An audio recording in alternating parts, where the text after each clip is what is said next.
microphone over here. Y'all can hear me okay. So far, so good. All technical details are working optimally.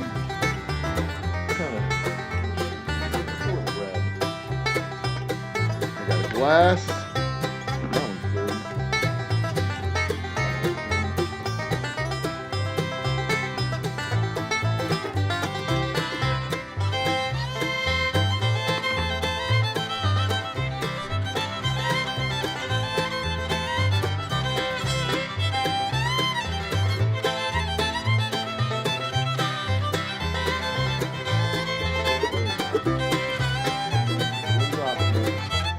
Everything's functioning, I think.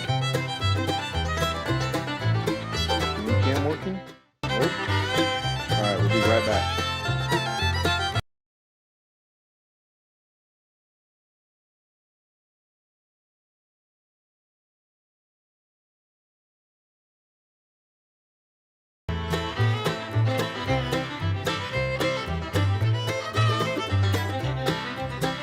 You there?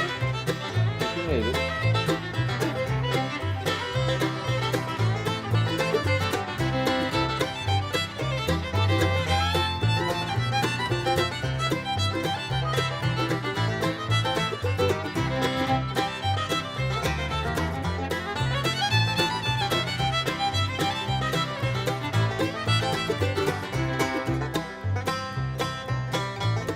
Testing.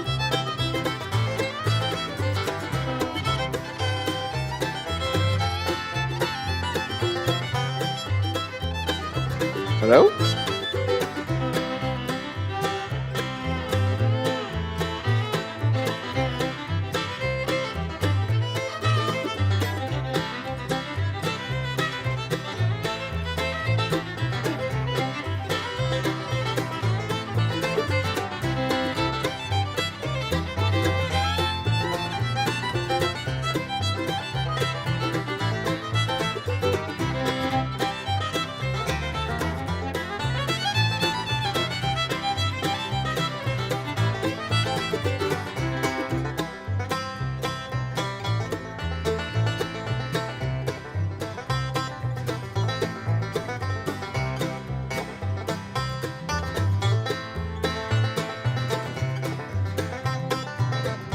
Looking a little ordinary? Is it lacking something awesome? Well, head out to your local liquor store and pick up something extraordinary. Grab a bottle of Old Humble Straight Whiskey or Old Humble Special Reserve. They're clean, smooth, easy drinking whiskeys that taste the way whiskey should taste. From humble beginnings to an extraordinary finish, Old Humble whiskeys are what your bar needs today. Walk tall, be awesome, and drink humble. Old Humble Straight Whiskey and Old Humble Special Reserve. Get yours today. Get yours today indeed. Ladies and gentlemen, brothers and sisters, children of all ages, I am the Old Humble Guy. I make whiskey. Here's my whiskeys, different whiskeys that I make. Here's some others down here. I am in this book, as a matter of fact. Me and my trusty companion, Wally the Distillery Dog, are both in that book. Don't forget to subscribe, like, leave a share, do all the YouTube-y shit. Stuff, sorry, YouTube stuff. That's, yeah, there you go. That's the technical updates that I want to drop on you. We're 12 minutes late. Sorry about that. We had a shit ton of technical difficulties. The software glitched out on me. The camera glitched out on me. Everything glitched out on me. And then for whatever reason, it wasn't streaming. It wasn't connected. I had to restart everything. We're good, though. We're all good. We're all kinds of good. I've already taken my opening shot because I did the first 5 minutes of our show not knowing that I wasn't streaming. So we had Boomtown Bourbon. But just so you know, you can get this bourbon delivered to your door in 34 states across the country, including California, New York, Florida, North Carolina, South Carolina, Alabama, Mississippi, Georgia, Louisiana, Arkansas. There's 34 of them. I don't know. I can't name them all off the top of my head. But by the end of the day tomorrow, I will be able to name them all off the top of my head. OldHumbleDistilling.com/shop online. OldHumbleDistilling.com. Actually, I think it's /. OldHumbleDistilling.com/shop online. You'll be able to see all 4 of our whiskeys that we offer and order them directly to your door. They are delightful. They're delicious. They're delightful, and they are everything you ever wanted in a whiskey and more. And if you drink enough of them, they even make me handsome. So they have magical qualities, and you do not want to miss out on that. So go ahead and order yours today. We are making our an aggressive push towards monetization. We had a little backslide on monetization this month because last year at this time I did I think 4 shows a week. We did a bunch of trivia shows that got a lot of engagement and a lot of hours watched. So we've done a little backsliding on hours watched, but we're publishing videos and getting stuff out there for y'all to be able to watch. Go watch our latest offering on gin, talking about the history of gin, the origins of gin. It's only 7 minutes. You've got that much time. See if I can get my boy John Longshanks to drop that in chat. John, can you do that for us? Assuming that you're hearing this and watching, I'm pretty sure you're one of the people watching right now. So get that taken care of, will you, my man? Thank you. And also, what else do we need to know? Oh yeah, it's summertime, and we're going to be closed for the summer because the summer is hot. I'm not going to be open for the summer, so you fine folks can catch me in stores all around the country. Well, all around Texas, at least. And eventually I'll be doing traveling around the country, working on some stuff up in Minnesota, Colorado, a little bit in California, working on all kinds of stuff. We're always working, always trying, always pushing the envelope as hard as we can to bring you delicious and wonderful, delightful whiskey. So there you go. Let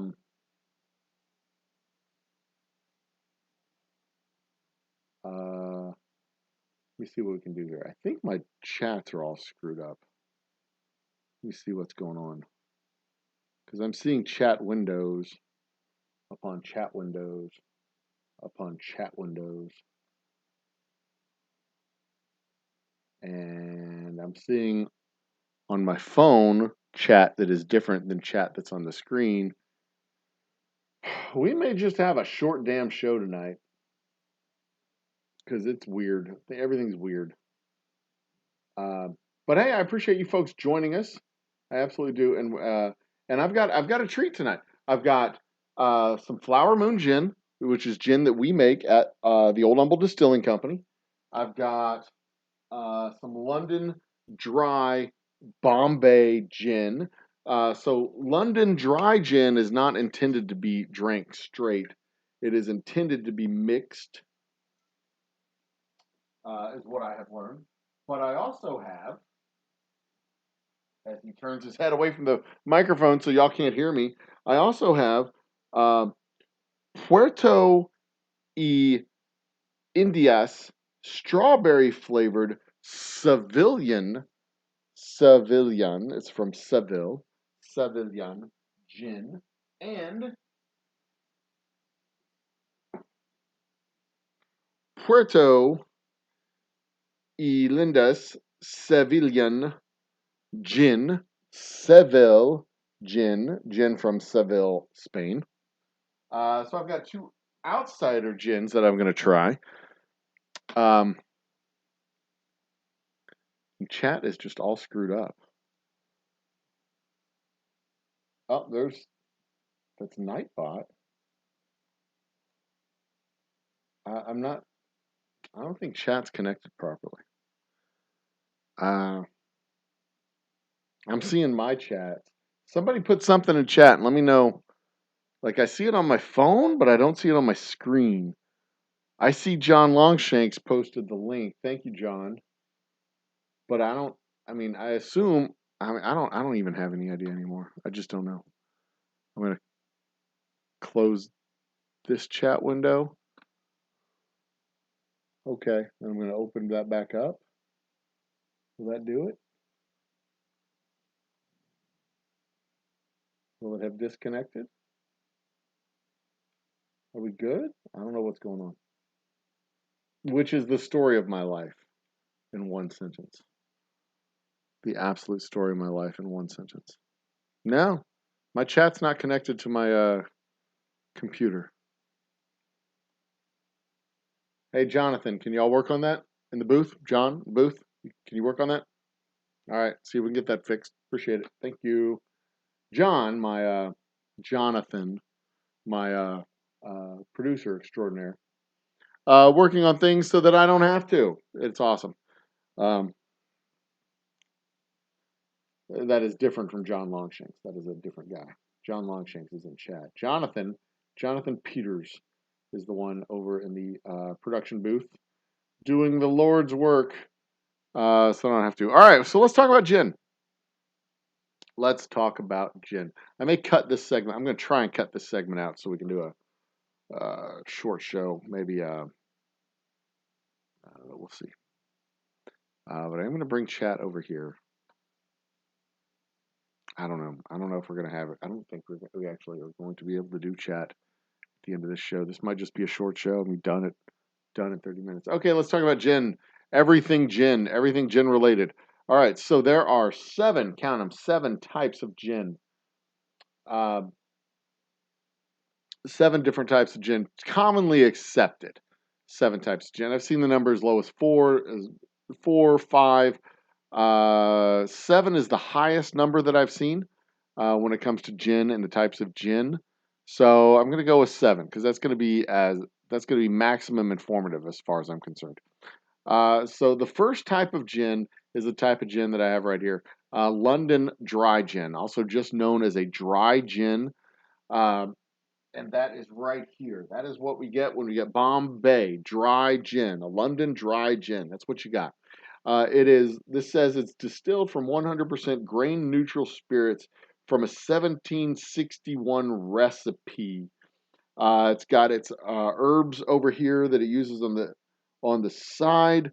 They've got coriander, licorice, lemon peel, almonds, angelica, orris, cassia bark, and juniper.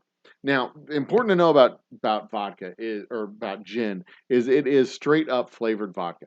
It says grain neutral spirits. That is vodka. Vodka comes from grain neutral spirits. It is a neutral spirit. Simply means that it's been distilled to the point where you cannot taste anything else in that alcohol. That is what a neutral spirit is. And gin is simply a flavored neutral spirit. It's flavored vodka. The specific flavoring that you get with gin is from the juniper berry. So when we talk about, oh, Mr. Great Chat, chat does work. Fantastic. That is absolutely fantastic. I was worried because I knew John Longshanks had posted something, but I couldn't see anything on my chat. But Mr. Great Shot, there he is. There are a lot of tasty gins out there. I'm very happy. Thank you very much for commenting in chat. There are a lot of very tasty gins, but this gin, specifically dry gin, is not intended to be consumed on its own. Dry gin is intended to be consumed as a mixer. Or it's very rarely consumed straight. You can consume it with uh, uh, uh, vodka or not vodka, martinis. But this isn't really the best gin to use for martini because all you're adding to it is vermouth. This is not the gin you want to drink in a martini. You want to drink a better gin, something that has more flavor to it, uh, different, different, different spices, different flavors, anything like that. But we'll get back to that in just one second. The basics for gin is that it's a flavored vodka, the flavoring coming from the juniper berry. And if you want to see more of the history about that, go to the video that Longshanks posted in chat that I talked about the history of gin, where it came from, how it was developed. As it comes out of the Middle East and makes its way into the national drink of England. But when you talk about a dry gin, uh, it's made from a neutral grain spirit that's generally made from barley or corn or rye, and it's made out of patent stills because that's the type of technology that was historically used in making the gin. It's characterized generally by a lighter finish, which makes it excellent for cocktails. It has a very light finish. It doesn't overpower the cocktails that you drink it with. And it's made literally anywhere in the world. A London dry gin This is Bombay, so it would be an India dry gin. But this is made, where's this? This is a product of England. Let's see, is it actually from England? Bombay Spirits Company, London. And it's got a list of herbs that are used in it. And I say in the video that we made, that I made last or earlier this week, that it's really not that hard to make gin. You can literally take vodka, put it into a mason jar, put in some herbs, and poof, you've got gin. In fact, that's a type of gin that I'm going to talk about in a minute. But this, well, we'll go ahead and have a sip of this for science. I know they say it's not intended to be consumed straight. I'm not going to have a lot of it. I'm just going to have a little dabble to give it a taste. And I do have a dump bucket here next to me, so I'm not going to drink this all the way through. But this is London Dry, or Bombay Dry Gin, a basic gin, heavy on the juniper. It has what, 9? 1, 2, 3, 4, 5, 6, 7, 8. 8 different herbs that are included in gin, and that's really all that gin is. It's generally a mix of 3 common herbs, definitely juniper, anise, cardamom, and some kind of citrus peel. So those are the three herbs and some kind of citrus peel. This has 5 more to bring it to 8. It has what did I say? Coriander, licorice, lemon peel. There's your citrus. Angelica root, orris, cassia bark, and juniper. And then when you go down the list, it actually says where the stuff is from. The coriander is from Morocco. The licorice is from China. The lemon peel is from Spain. The almonds are from Spain. The angelica is from Saxony. The orris is from Italy. The cassia is from Indochina. And juniper is from Italy. So there you go. I'll put that down there. Let's give it a taste. Excuse me.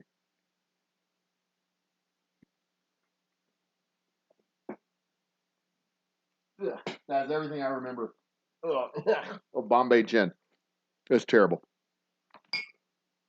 God damn, that is awful. 43% alcohol by volume. Tastes like turpentine.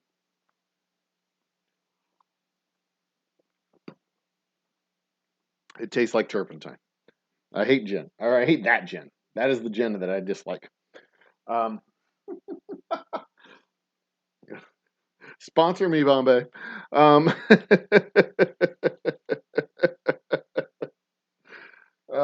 God, that is the worst. Okay, onward and upward to other gins. Plymouth gin. So Plymouth gin. Um, Plymouth gin is unsweetened. It's unsweetened. It's more pungent than a London Dry. It is the traditional gin of the British Navy and used in the preparation of pink gin. And I do have a pink gin right here. This is one that we will be drinking, I guess. I guess we'll go ahead and drink it now. But this is distilled from molasses and contains certified color. I don't think it is the same type of gin. I don't know much about this. I didn't try it at the tasting today, but I did get the bottle. But it has a cool little ship on it. It has a cool little ship on it. So maybe this is the type of maybe that's a Plymouth gin. We'll see. It has strong citrus notes and a spicy finish that makes it softer than its compatriot London Dries. The liquor is made using a mix of 7 botanicals, including angelica root, juniper, and dried herbs such as coriander, cardamom, orisis root. It's not really, I mean, they're not saying it's a whole lot different than London Dry. It just says that it's it has a spicier finish with a mix of 7 botanicals. And maybe it's just those 7 botanicals that makes it the Plymouth gin. It does say it's ideal for martinis and Negronis in the notes that I took. So I wrote this down from somewhere. All right, let's give this a taste, shall we? We shall. Yes. I am going to need to rinse out my cup since it has that awful residue of the nastiest fucking fire water that was put in here. Ugh. All right. Let's give it a taste, shall we? And I will open it up for chat in a little while. Once we get through these tasty little bits. I mean, that London Dry, that's traumatic, is what that is. It's not good. I'm just worried about the rest of the gins that I'm going to be drinking tonight, just based on that. It almost tasted like Everclear. It was just a strong damn vodka, is what it was. Ugh. All right, so this is the pink Seville gin that I'm drinking here.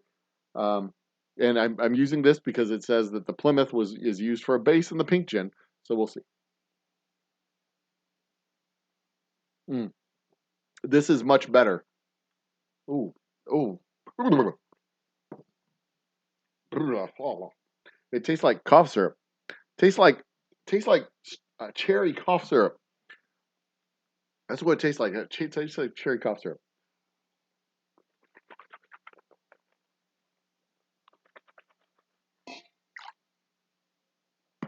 Yeah, it had a good start to it. It had a really good start to it, but that finish was, it tasted like cherry. It had a cherry finish, and it reminded me very much of cherry NyQuil or cherry cough syrup. I'm trying to get into gins. I'm trying to learn them. I'm trying to understand what it is that I like. And I don't like cherry cough syrup. I don't like London Dry. I don't like dry gin. I don't like cough syrup. So I got to keep working. All right, we're on to another one.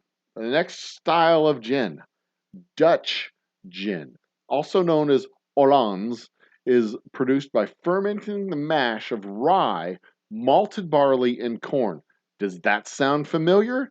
It should sound familiar because that's what's used to make whiskey. And they distill it in a pot still. Also sound familiar? It should sound familiar because that's how they make whiskey. And then redistilling it at low proof with the addition of juniper berries and coriander seeds. So you basically have a whiskey wash, a whiskey distillate that gets redistilled uh, with a gin basket that has juniper and coriander. It produces a full body gin with a distinct flavor of malt and juniper. So it tastes like juniper infused gin. And maybe this is the type of whiskey that I should be making. I don't have, or the type of gin that I should be making. I unfortunately do not have a representation of this gin here. I should have gotten it at the store while I was out. Um, I should have, but I didn't. Now, this one, this doesn't tell me what we got. Let me look it up real quick on my phone. Um, Puerto y Indias. Puerto Puertoe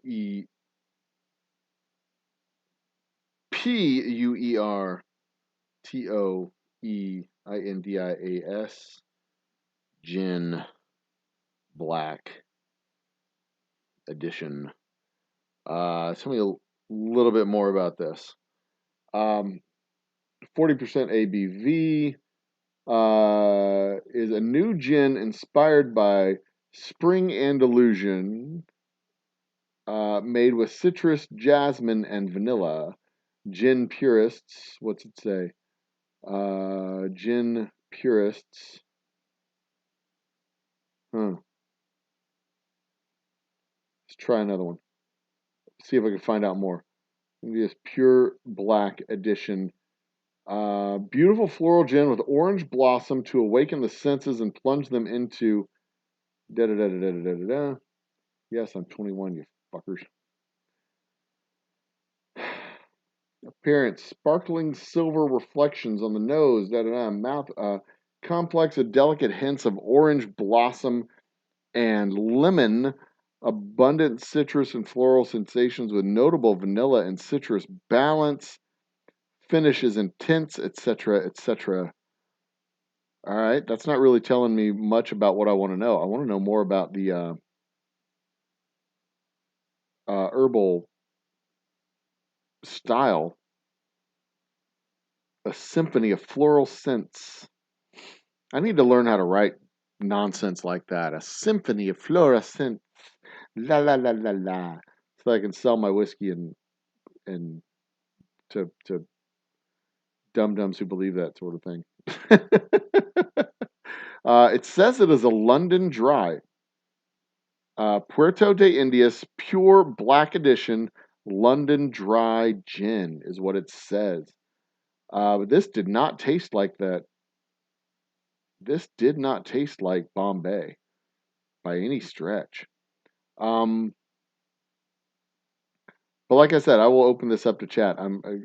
Leave your comments. I'll find out. Is a Puerto de Indias Pure Black Edition is a more pronounced and aromatic version of the classic, which will enchant you with its taste and really bottle aroma, especially its taste. It's suitable for lovers of strong and bitter tones. Pure Black is inspired by the Andalusian Spring, which is a symphony of floral senses. It was first distilled 130 years ago in copper stills, which gave it a subtle herbal flavor. It goes perfectly with ginger tonic, which just add a slice of lime. That would be a gin buck, by the way. Beautiful minimalist black bottle, blah, blah, blah, blah. Brand, EAN, flavor profile, country. It's Spanish, by the way. All right, so they say it's a London Dry. Let's see if let's see if it's just Bombay. And also, by the way, I don't know how old that bottle of Bombay gin is. It could be 25 years old. I don't know. But we're gonna try this. The Dutch gin sounds like a juniper infused whiskey. This, they say on this website that it is a dry gin. It has a very beautiful bottle, nice and textured, paneled, faceted is what it is. It's faceted. And I had this at the tasting today when I was at Specs. So it didn't taste bad when I had it at the store today. Okay, let's see what we got.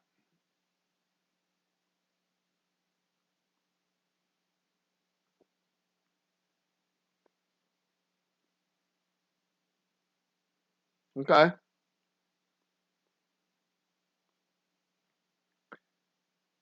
That's a full body shiver right there. Shoulder to fingertips, down the spine. It's interesting. It's better than the Bombay. It's better than the Bombay. It's got some flavors to it. It's got some stuff going on. It would be better. It tastes like a better drink than the Bombay. I don't think I'm impressed though. So their rose colored stuff tasted like cherry cough syrup. The black label wasn't bad. Wasn't great, but it wasn't bad. Okay, so what I'm looking for. I think what I'm looking for in my gin is something that's less medicinal tasting. And if you look at the history of gin was used as medicine, going all the way back to the 10th century when it was introduced as a distinctive style. When they brought the neutral grain spirits in from Eastern Europe and they started making their way west through Poland and up into the Netherlands and Eastern France. When they started shifting, when they started making that shift from wine-based spirits, fruit-based spirits to grain-based spirits, that's when they started adding the juniper berries and other herbs to give it some flavor. And this stuff was medicinal. It was medicinal in its use in the early days of the development of the style, because that's what alcohol was used for back then. It was used for antiseptic properties. It was used for cleaning wounds. It was used for numbing the pain. It was used for helping to knock people out when they needed to have amputations. That's what it was used for. And when you lived in a world where you got a cut and it got infected, you had to take off your foot. When you lived in a world where you could get frostbite and gangrene and die. You could literally get an infection and die. You would die from infection. You could die from sepsis. You could die from an impacted molar. You could die from just the dumbest things. Dumb things that we know today. You can take care of that. You've got a cut in your side, and it festers, and then you get sepsis, and it gets in your blood, and you die. But once they discovered, hey, if we poured this eau de vie on it, this water of life, if we pour the brandy, we pour the medicinal vodka, we let people drink gin, Genever or Genever as it was called, Genever as it was called in Holland, or Genever, Genève, Genève as it was called in France. Then you didn't die. It would literally clean your mouth. If you had a sore in your mouth, you could drink this stuff and it would clean it, and then your sores would go away. If you had an infected tooth, you could drink alcohol and it would cure the infection because it would kill all of the infected creepy crawlies they didn't know why, they just knew it worked. This shit was magic. And eventually they learned that they found a way to make it taste good too. And they played with it and made it taste good. And that's the history of this thing. That's the history of this stuff. That's why it went with the Navy to all the corners of the world, because it was thought to be medicinal, and also it kept the sailors docile to the point where they didn't, when they sobered up, they would mutiny, but as long as they were drunk, they may want to mutiny, but they can't. But there you go. I don't know where I was going with that. But anyway, onward to the next bits. What I was saying is, I think what I'm looking for is something that's less medicinal and more pleasure. Maybe an aged gin, maybe a gin that's aged in a barrel to give it a flavor. Maybe a whiskey barrel aged gin is something that I'm looking to do. I'm going to be playing with it. Oof, gin burps are gross. I'm gonna play with it for a while and see what I can come up with. But maybe that's what I need to do. Old Tom. Old Tom Gin is the next style. I don't have a representation of Old Tom Gin. It is a sweetened gin from Scotland. It's the original gin used in preparation of the Tom Collins cocktail. It's slightly sweeter than a London Dry, but slightly drier than the Dutch Genever. The name Old Tom Gin reportedly came from the wooden plaque shaped like a black cat and Old Tom, mounted on the outside wall of some pubs in public walkways of 18th century England. So there you go. I do not have a representation of Old Tom Gin. I don't think I do. All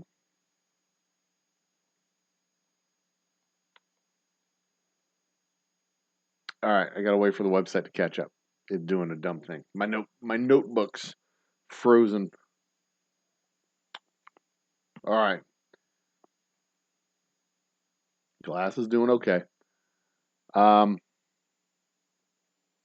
William Hall's in the house. Cheers, William. I hope you have enjoyed your bottle so far, my man. All right, the next one is a slow gin. And also, I would like everybody to know, if you were uncertain of this fact, you can be certain of it now. Southern Comfort is not whiskey. Southern Comfort is slow gin. Okay? And that is the next style that we are talking about momentarily. There we go. Slow gin. What is slow gin? Slow gin is flavored with sloes. What are sloes? They're the fruit drupe. They're the fruit of Prunus spinosa, basically prunes related to plums. Slow gin has an alcohol content between 15 and 30% by volume, However, the EU has established a minimum of 25% ABV for sloe gin to be named a sloe gin. SLOE, by the way, sloe, SLOE gin. The traditional way of making sloe gin is to soak the sloes in gin. Most recipes call for the addition of sugar, but that's not required. The drink developed a sufficient sweetness with when the fruit is left, etc., etc. So, Southern Comfort is a representation of sloe gin. That is not a whiskey. It is a sloe gin. Southern Comfort. Also Heyman's, Sipsmith, Plymouth, Spirit Works, etc. There's several different ones on the market. I don't like them. I'm not a big fan. I don't like plums. I don't like prunes. I'm not a big fan of sloe gins. I will not be making a sloe gin at the distillery. Juniper.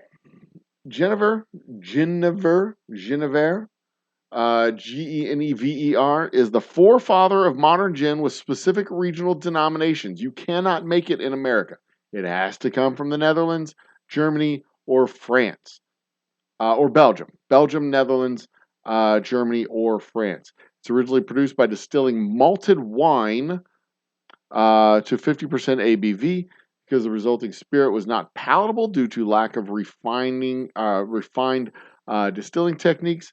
Herbs were added to mask the flavor, and this is the origins of gin. This is the root of where gin comes from. This is the gin, if you will. Get it? Origin or gin? The origin of the origin. I'm trying to do a. Never mind. I do not have a good representation of this. And finally, cold compounded gin. Cold compounded gin is a low grade neutral spirit stirred in with juniper flavored essence. It is literally flavored vodka. Essence of juniper, essence of herbs added in. They say a lot of the gin available in the market today is made this way. I have no idea. I haven't the slightest idea which ones are made this way.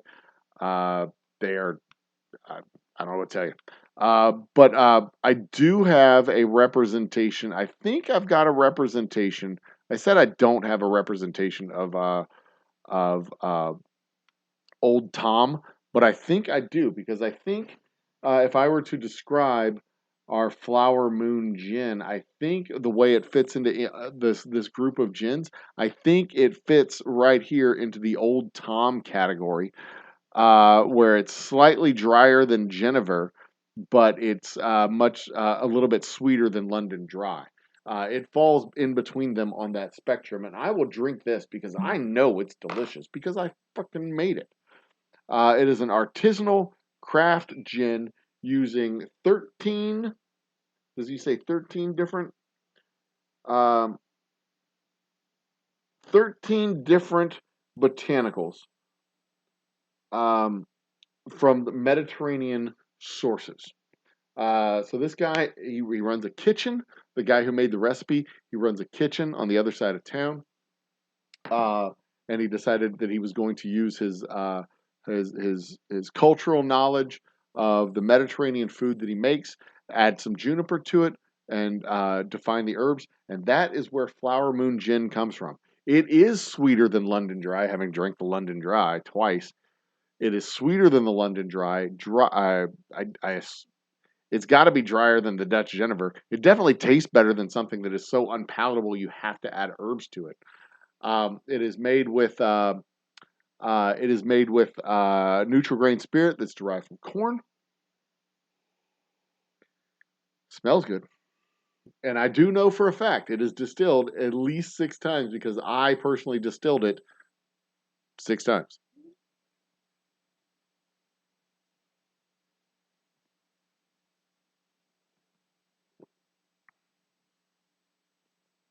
No shiver. No shiver down to the end of my toes and into my fingernails. So that's not medicinal. So the base stock's good. It doesn't taste particularly medicinal. It has a bit of a spice to it. Uh,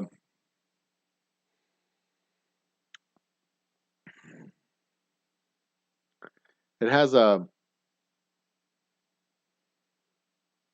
piney kind of aroma. Wow!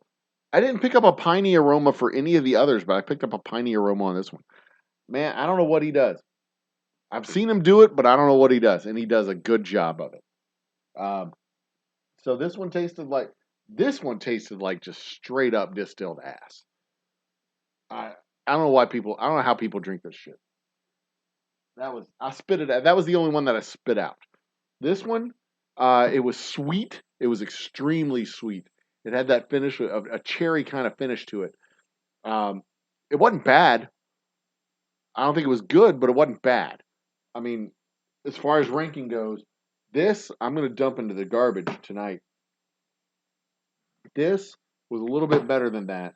This was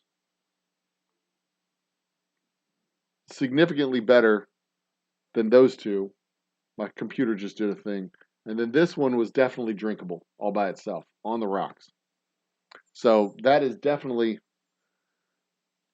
the breakdown of that. I'm going to throw that away. This I'll keep for martinis and cocktails. This, I don't know, some kind of sweeter cocktails, I guess. Negronis. It says it was. One of these said they're great for Negronis. Which one was that? The Plymouth gin. Yeah, it says it's great for Negronis and martinis. That actually probably would be good for a Negroni or a martini. It's got that fruity flavor to it to go with the Campari. Um, this probably would be great in a Negroni. Um, but man, this one, boy, I tell you what. And I know I sound biased because I made it, but this one did not have a shiver go to all the other. Both of the London Dries had a shiver go down my spine to the end of my fingernails and back and forth. It was I felt ew. I couldn't drink the London, the Bombay, the Black Label sent a shiver through my body. The cough syrup one not so bad, but again cough syrup. This one, I mean nothing. This was smooth as shit, dude. This is what I'm shooting for. Probably a different set of herbs. I think the base spirit is what sets this apart. But I'm obviously going to do a different set of herbs because I'm not going to use this guy's herbs. Um. So yeah, this is good market research, guys. I'm glad y'all could be here to help me out. But that's our deep dive into the different styles of gin. This is a deep dive. This is way deeper than I went in the video that we went. Video froze. Video froze. Video froze. Okay, hang on.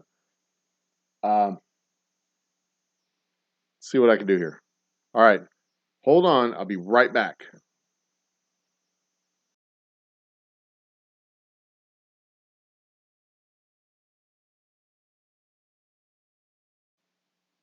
We good? Y'all hear me? Am I back? Did it work? Was I successful? Y'all there? I'm here. Are y'all there? Everybody good? I see it. I see. Okay, we're good. Technical difficulties solved. Yeah, I don't know how many more streams I have in my computer. If it gets bumped, if it gets nudged, the connection freaks out on it. But let's go. Let's turn on chat. I'm gonna switch over to. It is time for Old Humble After Dark. Time for chat. Let me bring up my chat window here, and we will scroll up to chat. Where are we at? Okay, there's the testings. Gins, yes, there are a lot of tasty gins out there. I agree with you. There's gotta be a lot of tasty gins out there. Tanqueray, I assume, is a good one. I think that's another London Dry. Botanist, as I found out that it's pronounced. I believe that beautiful bastard Ryan Reynolds makes a delightful gin called Aviation or Aviator. Mm-hmm. There's a bunch of them, and they're especially the artisan craft distilled stuff, the stuff that is a smaller batch can be really really yummy as well. I'm wondering how much I've lost when it comes to chat. Did I not lose much? I don't think I've lost much. Okay, good. Some Texas gin made with local juniper berries. Yeah, there's a lot of guys that are making local gin here in Texas. I believe Still Austin makes a gin. I think Vonak, um, Fox and Seeker, uh, Eighth Wonder in downtown Houston. I think MKT, I really am leaning towards getting into the gin game, dropping a Texas gin out there, using some very unique to Texas type of botanicals, unique to Texas type of flavorings, not too heavy on the juniper, but pronounced with the juniper. Probably not like 60% juniper, probably like half juniper. But to call it gin, it has to have it has to be juniper forward.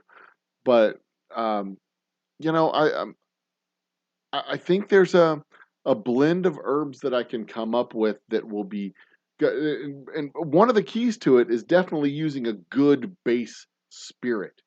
Um, when you have a base spirit that gives you the willies, that sends shivers up and down your spine, you're starting off with bad base stock.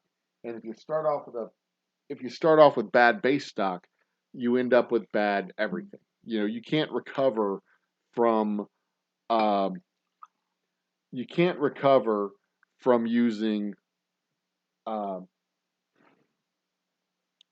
bad ingredients. Better ingredients, better pizza. Papa John's, right? Um, you can't see that.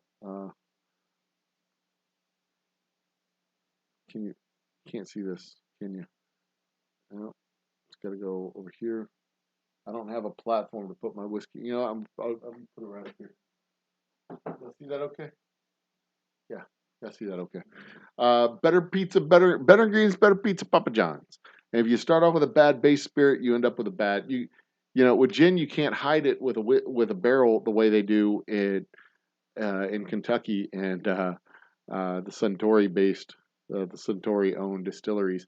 You can't hide bad whiskey or bad gin with a barrel, but you can hide bad whiskey in a barrel. You can't hide it. You may be able to hide it um, with extra herbs, but ultimately, the funkiness that's in the neutral grains are still going to come through. And if you've got bad vodka, man, there's not a whole lot you can do with a cocktail when you got bad vodka. You just gotta suffer. Gin and tonic is a fantastic summer drink. I agree. It's light, it's crispy, it's easy to drink. You have citrus to it, lemon and lime, and all the stuff. The tonic is great. Gin and tonics are great drinks. They are great drinks. And for the longest time, that's the only way that I would drink my gin. If I had gin, I would drown it in tonic and just give it a good hard squeeze of lemon. Just make it taste like not gin. And that's one of the reasons why I always shit on gin. It tasted like that. It tasted like this garbage down here. That's why I always shit on gin, because Beefeater tastes like Beefeater, or Bombay tastes like Bombay. Tanqueray tastes like Tanqueray. It's just, or Tanqueray tastes a little bit better than Bombay, but it tasted like that, and I couldn't drink. I always said, if you can't drink it by itself, it's not worth drinking. It's not good. And I stand by that. London dry gins that don't taste good, that you can't drink by themselves, they're not good gins. And I will die on that hill unless they pay me to say otherwise. Uh, you less juniper in your gin, that makes sense. Love a good gin and tonic. It's an interesting fact that 85% of all the civilizations in the universe have developed a drink called the gin and tonic. Different spellings, but it's always pronounced the same: gin and tonics, gin and tonics, gin and tonics, gin and tonics. And the other curious fact is that all of these civilizations that developed gin and tonics developed them independently of each other before there was any cross communication between the civilizations. The drinks are all wildly different, from lukewarm from basically lukewarm water to a drink that would kill a cow at 100 meters. But other than that, the only thing similar to these drinks is the pronunciation itself, and the fact that this has happened across the entire universe completely independently prior to all of these civilizations communicating with each other is a very curious fact. Yes, it's a great book. Absolutely fantastic. Have I tried the botanist gin? I have. I've tried it twice. There was a girl doing a tasting at the same store that I was doing a tasting, and I had a sip of the gin. I have never tried Islay gin, however. Um, I don't know what I've never had Islay gin. I don't know. I don't know what that tastes like. Southern Comfort is the nastiest thing I've ever, and I never knew it was not a whiskey. Now it may be that Southern Comfort is a slow. What was that? A slow Plymouth? No, not Plymouth. Slow. A slow Dutch gin. You know, they use the pot still, malted barley, rye, and corn, and then you steep that gin in the slows. I mean that may be what they do, and they may even age it in whiskey barrels. But it is not whiskey. Southern Comfort is not whiskey. It is not. It never was. It is not. Uh, and I've had this conversation. I can't tell you how many times people are like, "It's not a whiskey." I'm like, nope, it is not a whiskey. It is not bottled at 80 proof. It is. I don't think it's bottled at 80 proof. I could be wrong about that.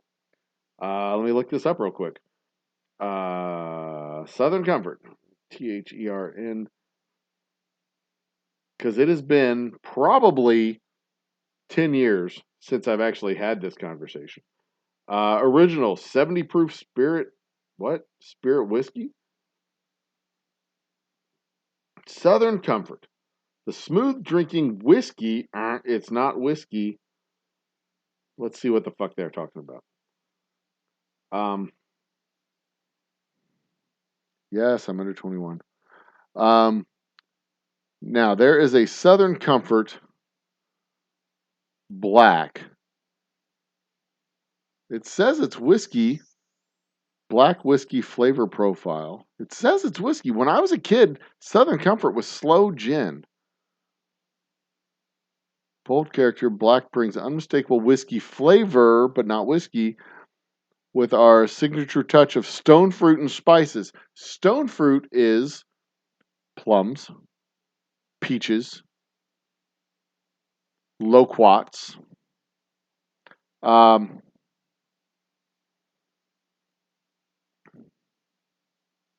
classic cocktails, bold twist, black cocktails, good straight up, Southern Comfort Manhattan. I seriously do not think that this is because it's got to be bottled at no less than 80 proof, right? For it to be an actual whiskey, and if it's 70 proof, it's not whiskey. Now, whiskey flavor suggests that it is that Plymouth gin,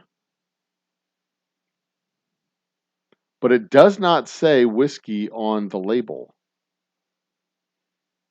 You look at the label, it says the Spirit of New Orleans, Southern Comfort, black. It does not say it is a whiskey on the label.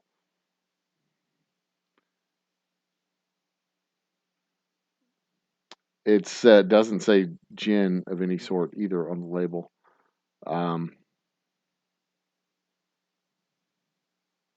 Let's see here. What is the history? Backyard Spirit. But maybe I should do just a show on Southern Comfort so I can actually fucking do the research. More ways to live comfortably? No, thank you. Our story. Let's look at our story. Let's go to it. It was created in 1874 by a man born to do things his own way. M.W. Heron wondered, Why does whiskey have to be so harsh and overpowering? Why does whiskey have to be so harsh and overpowering? It doesn't. It doesn't. You just have to drink good whiskey, you dumb idiot. But in 1874, they didn't really have good whiskey. Why can't it be smooth, easy going, downright delirious? Oh, wait, he was in New Orleans. So, we'll do a New Orleans. Why? Yeah. Why? Yeah, there we go. Why does whiskey have to be so overpowering? Why can't whiskey be be more smooth and easygoing and downright delicious, darling? My recipe, a blend of stone fruits and spices, and create an iconic American taste. That's what we'll do. Indeed. Nearly 150 years later, Southern Comfort is one of a kind as ever, satisfying on its own, delicious in any mixed drink. This is whiskey on its own terms, made to be, but it doesn't say it's whiskey. We wrote the whiskey rule book, but it doesn't say it's whiskey. It says it's whiskey flavor, but it's not whiskey, which means it could be a Dutch gin with sloes, stone fruit, to make it a slow gin. Southern Comfort is made with traditional American craftsmanship since 1874. You love whiskey, bourbon, liqueurs, or just good tasting drinks? We've got your spirit. It is not a whiskey. Ours is a tale of history and mystery, a smooth blend of fact and folklore. So grab a bottle with a friend. Oz, Oz is a tale of history and mystery, a smooth blend of fact and folklore. So grab a bottle and a friend. This story is still being written today, darling. Get on over here, you sexy, sexy man. Let me tell you a story about how Southern Comfort came to be. It's one of the most recognized whiskeys, but it's not a whiskey. 2021 launched Southern Comfort Malt 42 proof offering to meet demand to buy Southern Comfort with the widest variety of convenience. Blah blah blah. Homecoming reclaims its Big Easy New Orleans heritage and brings the recipe back to its original whiskey roots. It's not whiskey. It's whiskey flavored. Let's ask that. What is comfort classified as? What kind of alcohol? Because it's a blend of fruit and spices with low quality whiskey, Southern Comfort is technically classified as a liqueur with low quality whiskey. That's fucking awesome. A bourbon or a whiskey? It is neither. It is a whiskey flavored liqueur originating from Reconstruction in the South. And because they flavor it with, like technically, like if they want to call themselves a whiskey, they don't call themselves, they call it whiskey the way whiskey's supposed to be or whatever. But because rye, malted barley, and corn distilled in pot stills, and then steeped with the sloes of the Prunus spinosa fruit, the plum, or as they say, rock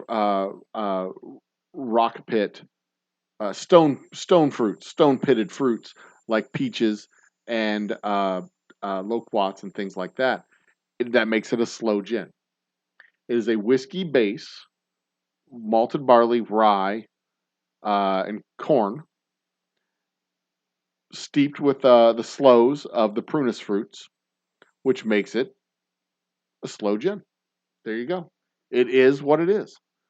And there's nothing wrong with that. It is what it is. If you like Southern Comfort, it is a delightful drink. They have a 100 proof offering. No complaints. If that's that sort of thing you like, it's a little fruity, just like the folks in New Orleans. Just kidding, kidding, kidding. Don't cancel me. Calm down. But it's it does. It goes well in certain certain cocktails and how it's had. Steve Erpenbeck. Most smaller distilleries I've been to have a gin and or vodka for sale also. Yes, there's a reason for that. The reason for that is because it takes zero time to go from still to bottle versus whiskey, which takes several months and sometimes years to go from still to bottle. Yeah, that's why distilleries have gin and vodka offerings.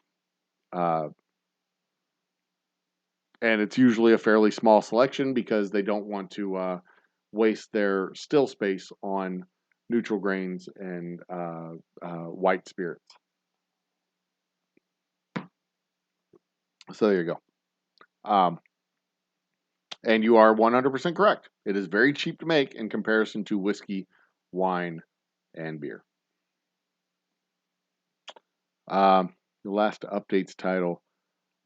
Yesterday with the fucking storm. Here's the thing. Between 8 and 9 p.m., we lost power 4 times.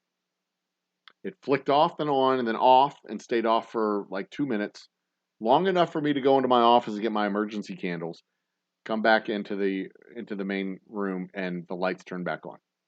And then about 30 minutes later, they flicked off, came back on, flicked off again, and stayed off long enough for me to get up, find the matches, go to light the candles, and then the lights came back on. And I was like, you know what? I mean, we had tornado strength gusts of wind coming through last night. It was loud. It was rainy. It was nasty. Why are you doing this? Stop. It was an ugly storm. When I drove out this morning, there was trees knocked over, branches knocked down, things split in half. It was a very bad storm. I almost dropped that shitty gin all over the place. And as soon as I made the announcement that we're not going to do the show tonight, I can't trust the electricity, so we're going to wait till later, and then I rescheduled it to today. The storm abated. Standard Boy Scout rule of weather: cancel plans, improve the weather. That's it. Cancel your cookout, the weather will improve immediately. So,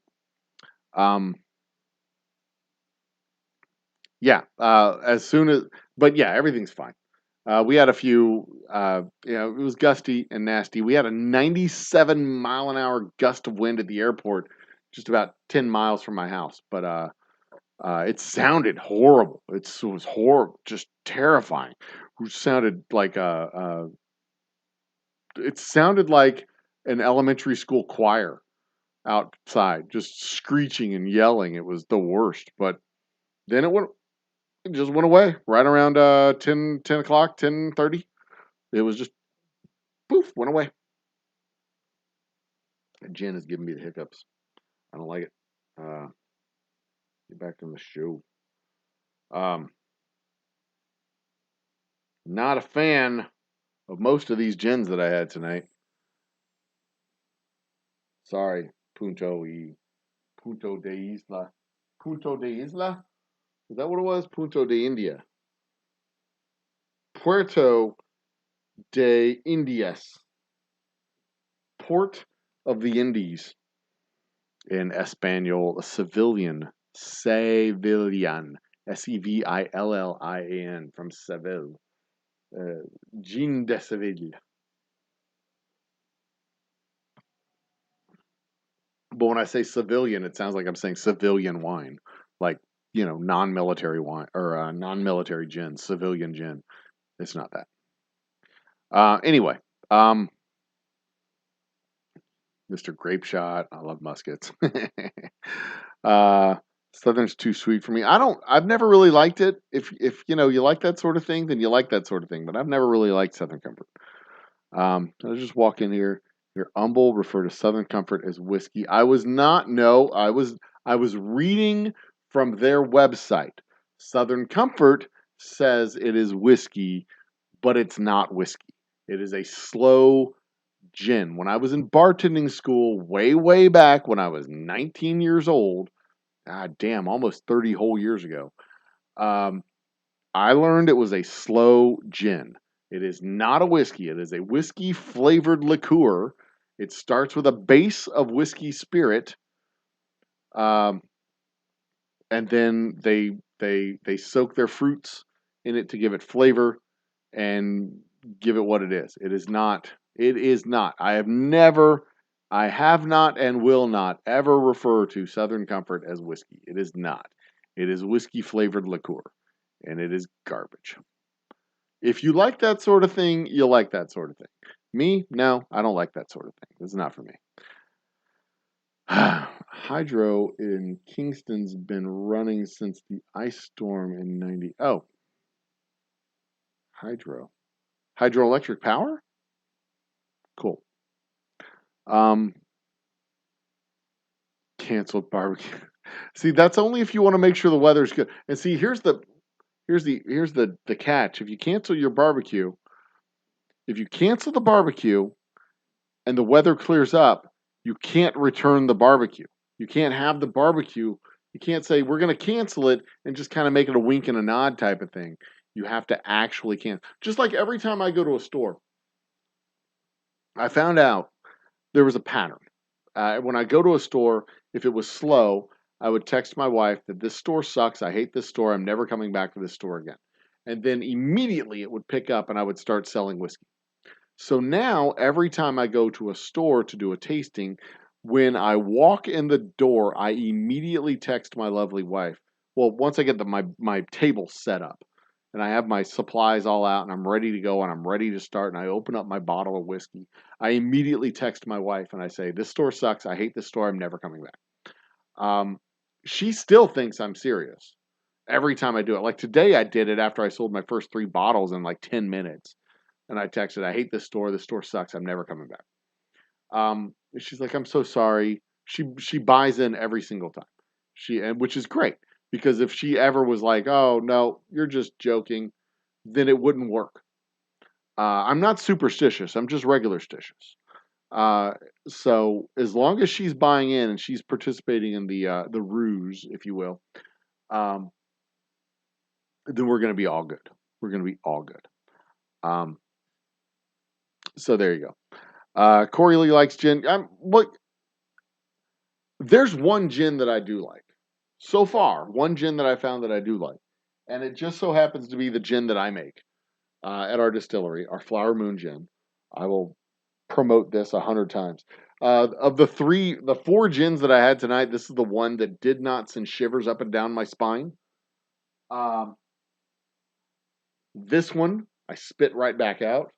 I did not like that gin. I did not like it, Sam I Am. I did not like it here nor there. I did not like it anywhere. I did not like it on a boat. I did not like it with a goat, etc., etc.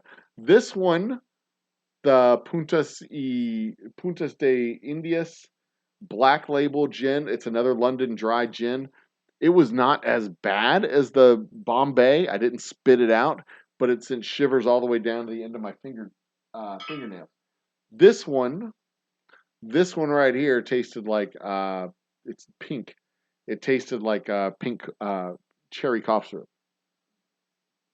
And those 3 are representations of the dry gin, the Plymouth gin, and then finally the third one would have been no, the third one was Plymouth. Those were representations of a London Dry, a London Dry, a Plymouth.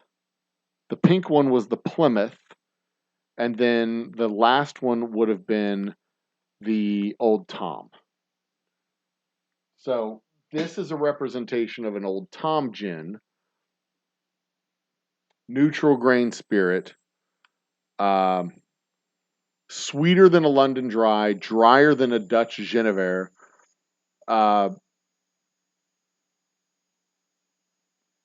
And you know, go good in a Tom Collins is what they say. But I did not have a representation of slow gin. I didn't have a representation of the Dutch Genever, which they say is is only made in Germany, France, Holland, and Belgium, and is gross. Like none of these descriptions really make me want to drink much gin. The Plymouth gin sounded okay, um, and it wasn't bad. You know, this was the Plymouth gin. It wasn't bad. It would taste great in a Negroni, I believe. The London Dry was not good. And they say the London Dry gin is intended to be made with cocktails. It's not intended to be made or consumed straight. Seldom taken straight is the words they use, which is just a really, I mean, it's a really shitty way to say like this primary representation of this foundational world alcohol is trash. Um, but I mean, that's kind of what they say. The Plymouth gin, Dutch gin, and Old Tom gins, all three of those sound not bad. Or the Plymouth gin sounds a little bit less good, but the Dutch gin is a whiskey, basically a whiskey base. It's a mashed rye, barley, and corn that's fermented and distilled. And rye, barley, and corn is whiskey. That is the base cereal grains for whiskey. It's distilled and redistilled at a low proof with the addition of juniper berries, coriander, and other herbs. And that's literally all that gin is. It's just a neutral grain spirit with herbs and spices. So there you go. But in this particular blend, the Dutch gin, the particular blend of gin, instead of just being a neutral grain spirit, it's a whiskey base because a neutral grain, a spirit distilled from cereal grains up to 160 proof is whiskey. That's the definition of whiskey. Now, if you distill it a little bit more, up to the neutral grain level, you're going to lose a lot of the characteristics of the whiskey. But they don't say that it's distilled fully up to neutral grain level. So, there you go. And from what I gather from their website, that's what they do with Southern Comfort. They take this Dutch gin and then add the fruits, the sloes from uh, uh, the drupes of the Prunus spinosa plant and other plants. I'm sure they have a whole fruit cocktail that they add the gin to in order to make their Southern Comfort. So it's not whiskey. It is not, was not, will not have been, and shall not become whiskey. Um, Robert Moore is a new name that I have not seen before. Cheers, Robert. Welcome back. Or welcome to the party. Welcome back. If I've seen you before, thanks for joining us. Cheers. I quit drinking Jack Dingleberry because they went woke. Jack Dingleberry? I don't know who the fuck Jack Dingleberry is. I'm cheap, I guess. I can't find anything close to his taste because I'm cheap, I guess. I don't know what Jack Dingleberry is, so sorry. So I couldn't tell you what the taste is. I don't know what Jack Dingleberry is. I don't know what it tastes like. So I can't give you any idea. Sorry. Pro tip, never try to chug Southern Comfort out of the bottle. Yeah. Spraying Hot Russian X the night we met with. Okay. Pro tip, never try to chug Southern Comfort out of the bottle. Ended up spraying Hot Russian X the night we met with it. Not sure, maybe because it was warm. Or dew. We made out minutes. Yeah. I I wouldn't generally recommend drinking Southern Comfort in general. So yeah, don't. um, sneezed on George and she took it surprisingly well. um, Evan Williams black bottled in bond, only a few bucks more than the black. Might be cheaper than Jack Daniels too. Oh, that's who you think Jack Dingleberry is. Jack Daniels. Okay. LY goes in tonic. LY, what's LY? Is that Bombay? LY goes in tonic. What is LY? Doesn't matter. Tried Evan Williams, didn't like it. You can find us kind of like the Bushmills Irish whiskey triple distilled. Bushmills makes Irish whiskey is pretty okay in general. It's pretty okay. That triple distillation process it gives you a pretty smooth whiskey. They start it. They kind of start it the way every other whiskey starts. But then they run it through the stills. They run it through the still, and by the time it gets through that third distillation, they've stripped out a lot of the flavors from the water, and they've stripped out a lot of the heads and tails, and really given themselves a pure, clean alcohol. So a lot of Irish whiskey tastes really smooth and really neutral. Some of them have a really good bite to it, really good flavor, and it comes from the grains more than it comes from the actual alcohol. But yeah, Irish whiskeys there are some that are much more palatable than others. There's one that I drank that was I think called Connacht. Connacht. I don't know how to pronounce it in Irish, but it's a lightly peated Irish whiskey. It's the only Irish whiskey that's peated, and it was pretty all right. Above average, not great, but above average. I would drink that again, but only if somebody else bought it for me because it was a little bit expensive.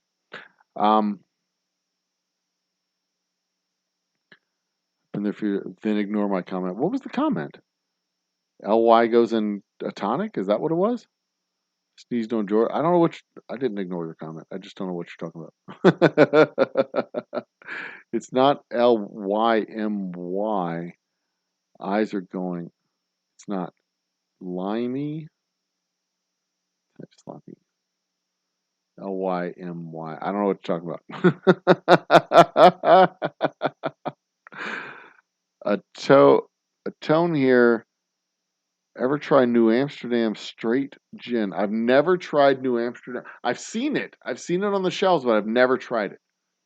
And like I said, I'm zeroing in on the style of gin that I like and the style of gin that I don't like. Or the various styles of gin, plural, that I don't like, the style of gin that I do like. So just like when I did the market research with the rye, and we drank a lot of ryes, and there was a couple of ryes that were consistently terrible that I absolutely fucking hated, and I know why I hated them. There was a couple of one specific rye that I absolutely hated, one specific rye that I absolutely delighted in drinking every time they handed. Okay, let me tell you the rye story. I don't know if I've told this story in this forum before, but I'll tell it now. So I decided I'm going to make a rye, and I have a couple of different blends of rye that I'm working on. A long aged rye and a pecan aged rye. So I make these two together, and I go up to Dallas and I buy a couple of bottles of rye down here in Houston. Head up to Dallas, hang out with my brother, a friend of ours, a friend of his, and him. 4 of us in a room. We had probably 16-ish bottles of whiskey there. All ryes, different types of rye, Maryland rye, Pennsylvania rye, long aged, short aged. They were all aged between 2 years and 7 or 8 years. I didn't like any of the hybrid ryes, the Maryland ryes, the half corn, half rye ryes. I didn't like any of those. I didn't like any of those. They were half measures. It wasn't sweet enough to be a sweet rye. It wasn't bold enough to be a bold rye. And it didn't do the rye well. It didn't do the corn well. It did neither of them well. So I didn't like those. I didn't like the short aged ryes. The ones that were only 2 years, 2.5 years. I didn't like any of those. They tasted like medicine. They would send the shivers down my fingers every time. I tasted it, and it's just a shiver up my spine, a shiver down my fingers. Didn't like it. There was one of those that every single time I could smell it, and I knew which one it was. It was the fucking worst. And towards the end of the night, my brother and his buddy would start giving me flights because we were giving each other blind flights. And I'm sitting here taking notes on what they're saying about the blind flights that I give them. They're just drinking. But by the end of the night, they're giving me blind flights of this one alcohol that I did not like, and it tasted like ass. I need to get some fresh water. It absolutely tastes like ass, and I absolutely hated it. And I still hate it. So anyway, but there was one that I consistently liked, and every time I drank it, I knew which one it was, and I could tell which one it was just by the smell and by the taste, and that was the one that I wanted to go for. That was the flavor that I was shooting for, and that was the Woodford 95% rye, aged 7 years. Woodford, once again, comes through like a champ. When I was testing bourbons and tasting bourbons, Woodford was the bourbon that I liked the most. Woodford's the rye that I like the most. So that's my gold standard when I come for ryes. That's my gold standard when I come for bourbons. And now I need to go out and find a gold standard for the gins. And I know good and goddamn well which ones I don't like. I know which ones I'm going to avoid. So I'm not going to be doing a dry gin style gin. So I need to find something more along the lines of the Plymouth or Dutch gins. And I think I'm leaning really hard towards the Dutch gin style or the Old Tom gin style. Maybe the Dutch. I haven't had a good example of the Dutch gin. I need to go out and see if I can find one. But this Flower Moon stuff that we make is a really good example of the Old Tom. So Dutch and Old Tom are the two that I'm probably going to lean towards. The Plymouth and Dry can just go straight to hell. But the Dutch and Old Tom are excellent examples of really good gin. So go find some really good gins. Is what I'm trying to say. New Amsterdam next week. It's that time of the month. Whatever you do, don't mix it with Earl Grey tea. One of the first mix ideas I had, and it's to date the only one I ever had to pour out. Oh, okay. That's good to know. Earl Grey tea and gin. Interesting.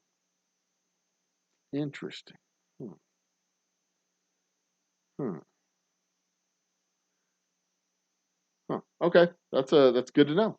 That's good to know because I actually thought the gin with tea would be a good mix because I've seen a lot of I've seen at least one tea flavored gin.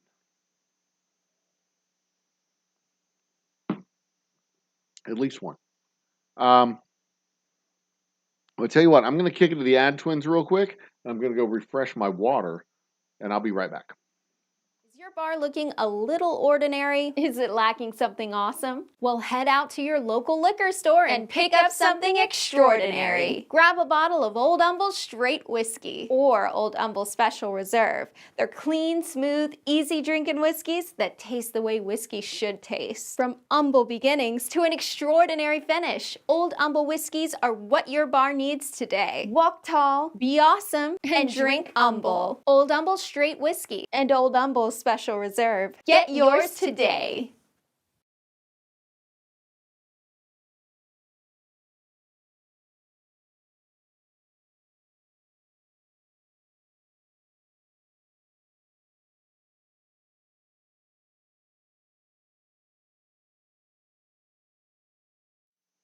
They finished too soon. They finished too soon. How many of you guys can ever say that about twins?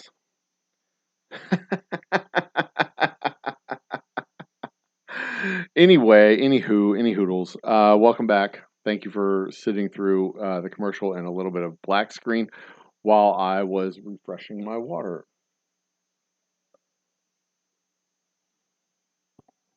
I'm trying to be responsible and drink responsibly so that I have water on hand all the time. Um, you think gin and tea would mix well? Uh, to me, because they're both floral. Oh, good night, Corey Lee. Thanks for coming by. Appreciate it, man. Um, okay. So the floral was just overpowering. I got you. Hmm. Interesting. See, I think I'd like to have lavender in my gin. Lavender and coriander and star anise. See, when I was at the herb shop, man, I stuck my nose in so many different herbal batches. Ah, the smells, the way they would just linger. I didn't know what the smells were necessarily, except for the labels on the boxes. But man, ah, they were delightful. It was a treat. It really was.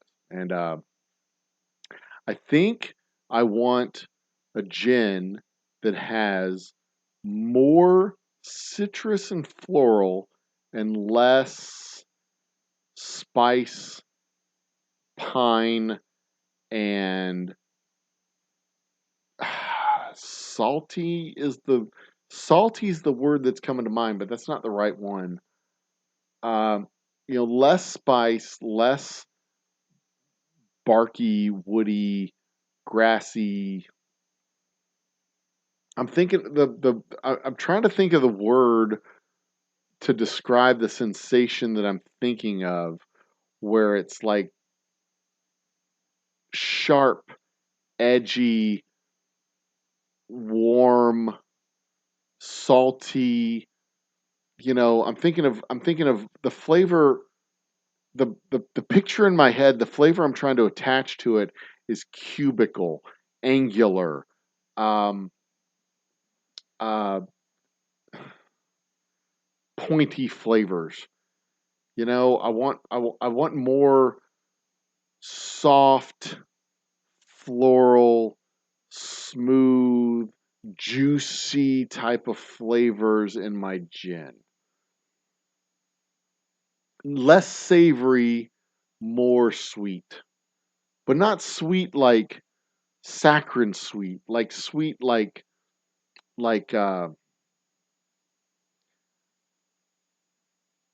sweet smooth sweet, like brie or like brie and blue cheese and uh Juniper cheeses. Those type of cheeses that you put in your mouth and they just kind of melt on your tongue, you know?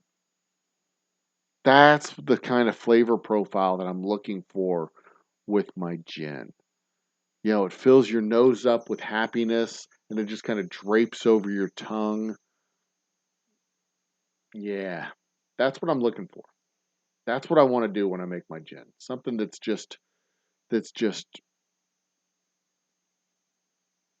s- maybe is savory the word for it? Is savory what I'm looking for? I'm looking for savory, not spicy. Is that what I'm looking for? Bacon, you cook, right? You're a food guy, and not just because of your name. I think you're a food guy. You know what I'm trying to get at. You know the word picture I'm trying to draw. Is that savory? It's certainly not spicy. That's not what I want. I do not want spicy. I don't want this flavor profile that fights your taste buds as you drink it. Um, that's not what I'm looking for. Absolutely not what I'm looking for. I'm looking for something more along the lines of sit back, put it on the rocks, drink it nice and smooth, nice and easy. Add a little citrus to it. Add a little, you can add citrus, add tonic, make a great gin and tonic. Drink it straight. Drink it on the rocks. That's what I'm looking for. But definitely not something that you have to drown. Um, Definitely not something that you have to drown. Something you can definitely try to drink. Um, Savory might be what you think. Okay, I think savory is what I'm thinking because it's not sweet.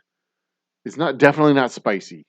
I think savory is exactly what I'm thinking. Like the fat that drapes over your tongue as you eat a steak. You know, that mouth feel of just like, oh, yeah, I think that's what I'm looking for.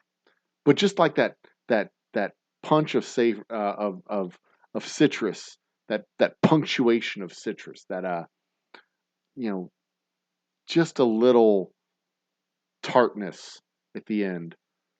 That's what I'm going for. And you say umami. What is umami? Is that another word for savory? Umami. What is that?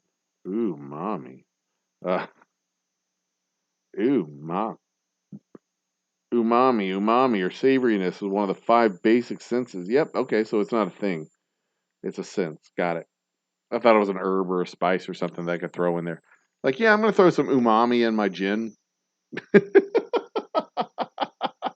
I have some umami in my gin basket and make some umami gin. Uh, and maybe that's what I'll call it though. Maybe I'll create a style of gin called umami gin that's savory. What did the website just say? It is it is one of the five basic tastes. It's described as savory and characteristic of broths and cooked meats. Yeah, that's exactly what I'm looking for. Something like a cooked meat that just kind of melts on your tongue, like a good burger. You know, that's not like a it's not a lean meat. It's just kind of you bite into it and it just kind of melts. Oh, yeah. That's the thing. That's the key. What was it? MSG?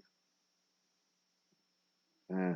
Foods that have strong umami flavor include meats, shellfish, fish,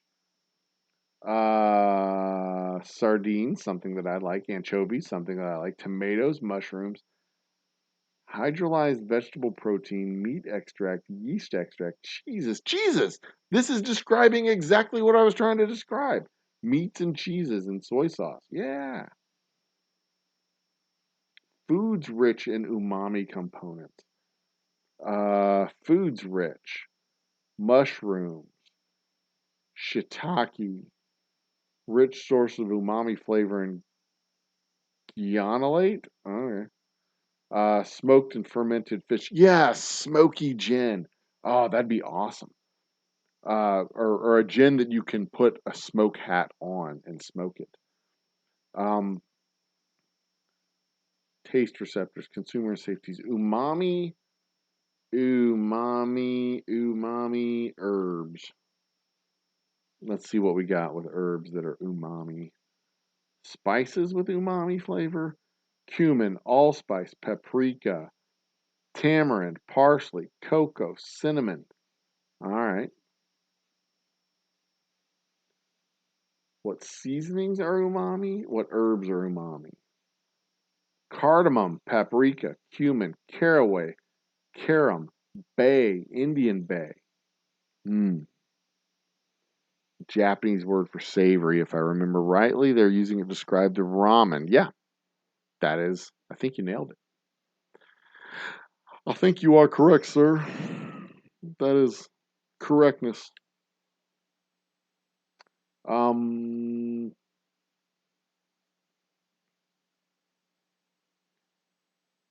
I want to see. Mushroom, onion, and sage stuffing recipe is a great companion for roasted or grilled chicken, turkey, and pork. Oh, okay. All right, I'm looking up something real quick. Is this umami? This homemade mushroom, onion, and sage stuffing recipe is a great companion to a roasted chicken, turkey, or pork dish. Hmm. Sweet, something bitter, the pine flavor. Oh, that would really okay. I'm good. I know what I'm shooting for. I'm good. I think I am on to something. This has been good research, guys. Y'all have been great. Give yourselves a hand as my research team, as my marketing team, as my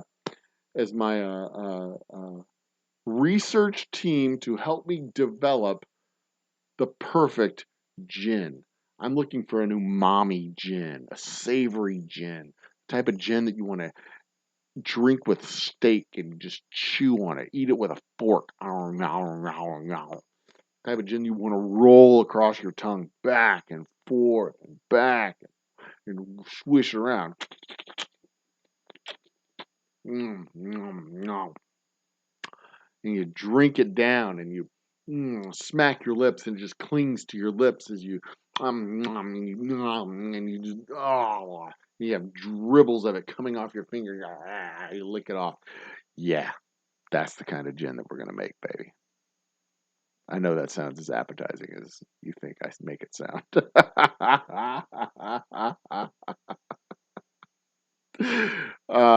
But yeah, that's gonna be the shit.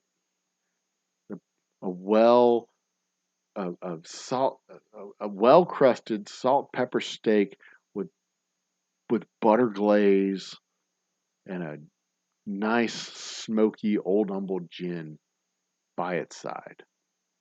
Oh, the most savory. Oh, goddamn, it's making my mouth water. Oh,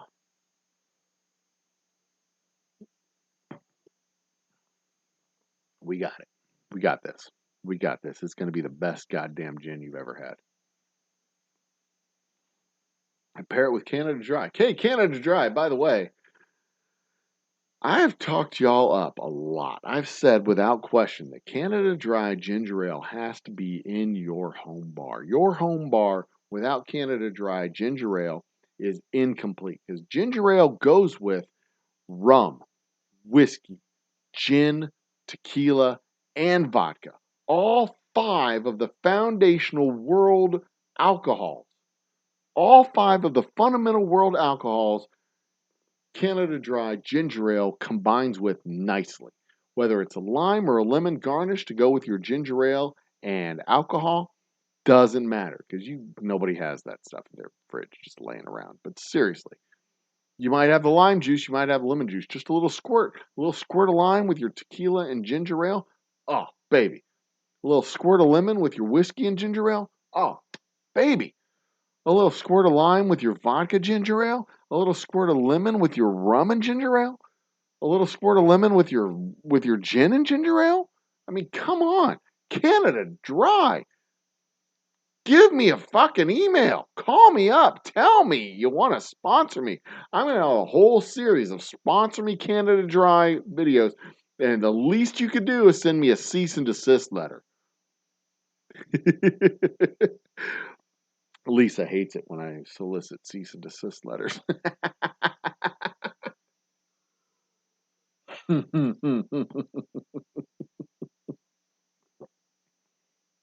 I frame them and put them on my wall. She's like, those aren't trophies. You need to quit trying to get them. I'm like, why? Well, tell me to stop. So I stop. At least they recognize, they see who I am. They know who I am. Then, maybe if they tell me to quit doing it, I could say, okay, for, $5,000, I'll quit doing it. Pay me to not be your spokesman. Uh, no, but seriously, Canada Dry, send me some money. Or just a sponsorship deal. Send me some Canada Dry. We'll keep it in our bar. Fever Tree, yo, we'll do it, man. Any other ginger ale makers out there? Whoever you are, I know of two of them. I know of two. Fever Tree and Canada Dry. If there's any other ginger ale makers, seriously though, seriously, without a doubt, if you don't have ginger ale in your bar is incomplete. That is the most versatile mixer for anything. You can't do tequila and Coke. Tequila and Coke taste like ass. You can do vodka Coke, but that's dumb. Whiskey and Coke, rum and Coke. Those are the only two consistently good uh, alcohol mixer combo with Coke. But ginger ale, ginger beer is also terrible. It's just gross. Um, Ginger ale is much better than ginger beer. It's not nearly as spicy. And ginger ale goes with all five. Vodka and ginger ale, rum and ginger ale, whiskey ginger ale, gin and ginger ale, and not related, no relation, and of course tequila and ginger ale. It's delightful. All of it's fucking delicious. How's Lisa been? She's fantastic. Lisa's doing fantastic. She has found a match on Bumble. Oddly enough, it was a match that she found on Bumble while she was in Washington, D.C. on a business trip. She found a match, and now they're doing a long distance thing where he works in D.C. He is a lawyer for, no, a financial advisor for a trade union, if I recall, electricians union, something like that. He's a trade lawyer for, I believe it's an electricians union, the Highline. I want to say it's the Highline Electricians, but I could be mistaken. I can't remember exactly. But he's a financial advisor for a union. He goes around and advises the union members the best way to, blah blah blah blah blah. But she found him while she was in Washington. I've met him. He's a decent guy. He popped into the distillery for a few days, or for a few hours before our big event on the 20th, and helped me label up some bottles. So some of our bottles have been labeled by him. He popped in with her. I've talked to her a few times. We still talk. We chat back and forth. I text her. Hell, I texted with her today, back and forth a few times. We stay in touch. We chat. We talk. She's a good friend. She's a good friend of the family. Love her to death. She's doing great. Busy with her work, busy with her relationship, so she doesn't play with me on the internet as much as she did this time last year. But I think I may be able to slide her into a couple of shows in a couple of weeks. We'll see. We shall see. Also might try ginger ale tomorrow night. Probably going to do it with brandy since you missed that spirit. Brandy is brandy is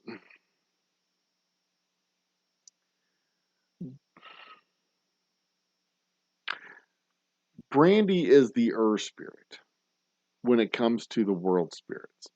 It is the bridging item between the wine world and the spirit world. Brandy is distilled wine.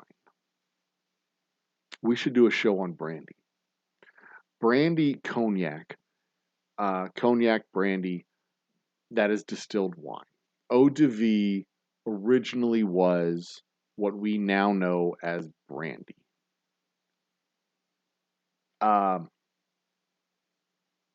It was a high proof.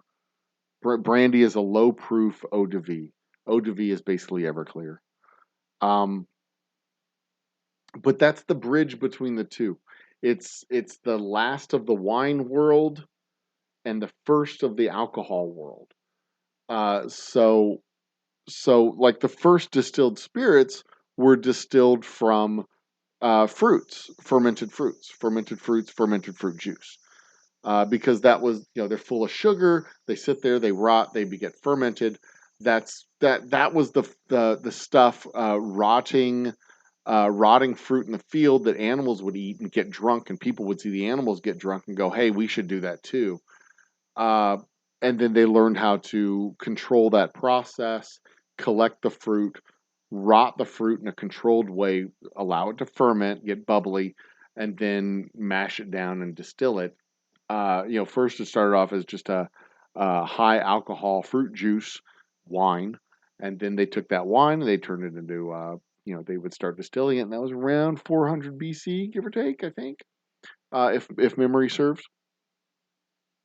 But then as that eau de vie started moving out of the Middle East and into Eastern Europe, they switched from they began to make the switch from fruits to grains. And then as they made that switch from fruits to grains, like the fruits still made their way through. But they made the switch from fruits to grains because the grains were just so damn abundant. They could cultivate huge fields of grains, and they had so much. Well, they had enough left over they didn't have an abundance of grain. They didn't have a huge surplus of grains, but some of the grains would rot and ferment before they could eat them. Let's put it that way.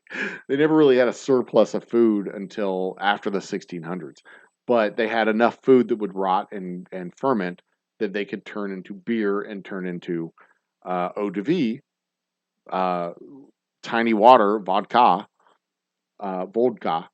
which is vodka, obviously, and then eventually gin and whiskey.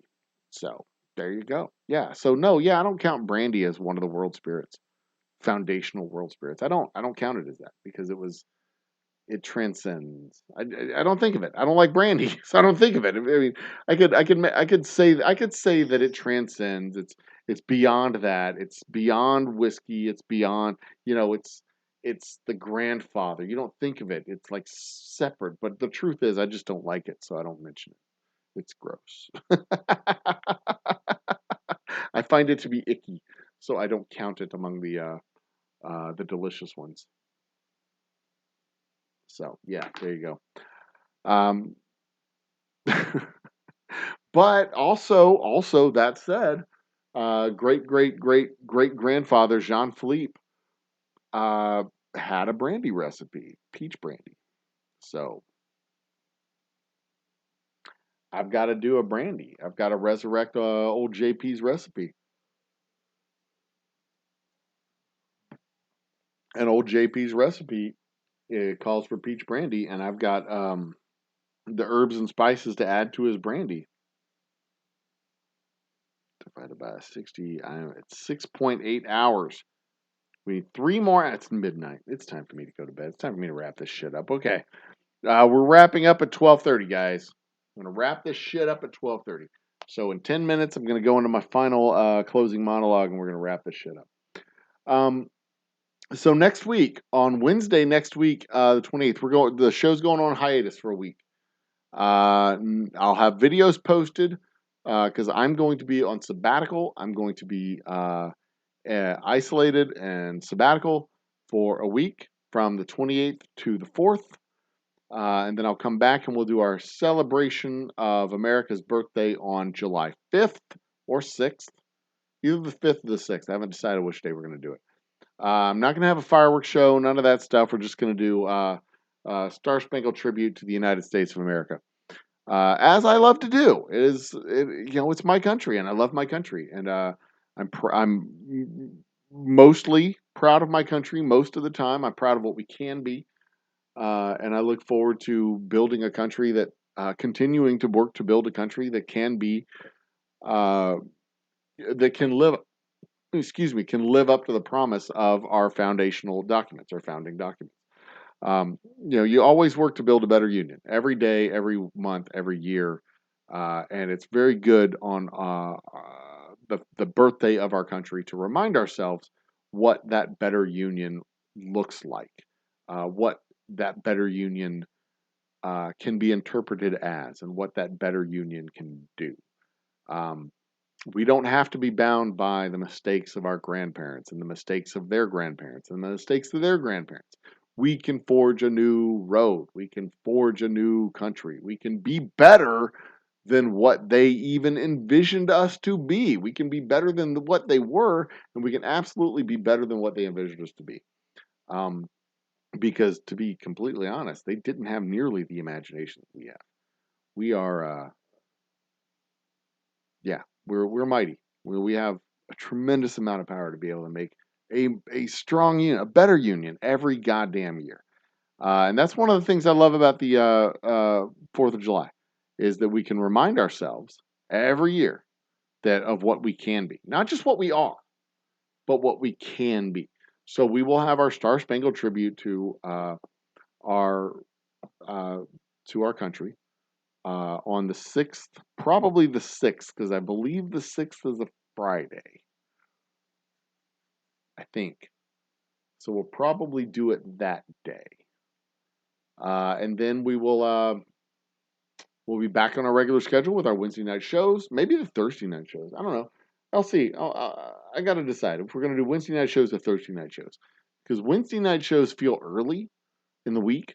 Thursday night shows feel about right. And last year I was doing shows on Wednesday nights and Thursday nights, and we dropped off the Thursday night shows because they were the trivia shows. But I think we might bring back the Thursday night shows and drop off the Wednesday shows. I don't know. I haven't decided yet. Anyway, doesn't matter. But keep your eyes out for other posted videos.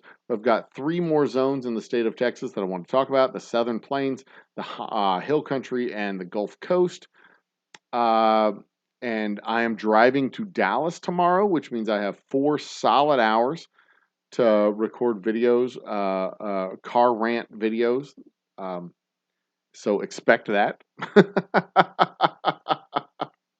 I got a few of them in the chamber. Something about flip-flops, something about, and they're not all negative. Some of them are positive. You know, I mean, you got your nasty macaroni salad, you got your nasty damn potato salad, but you know, maybe you need to know about having a good burger. Maybe you need to know about, and these are just like, 2-minute rants. Just calm down and just watch them, enjoy them, and have some fucking fun. Share them with your friends. Give me some damn engagement.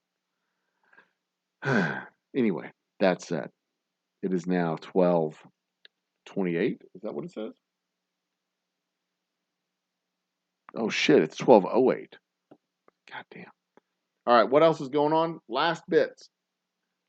You can buy our whiskey online, oldhumbledistilling.com. Old Humble Distilling. That's not the website. Let's look up the website. oldhumbledistilling.com /. And you know what? We're going to do this. We're going to do it this way.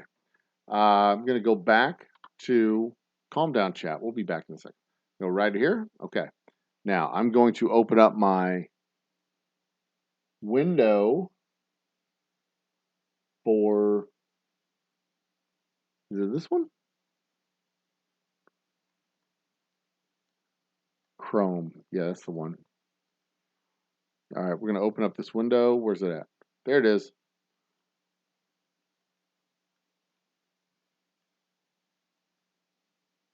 All right, that opens it up there. Let's see here.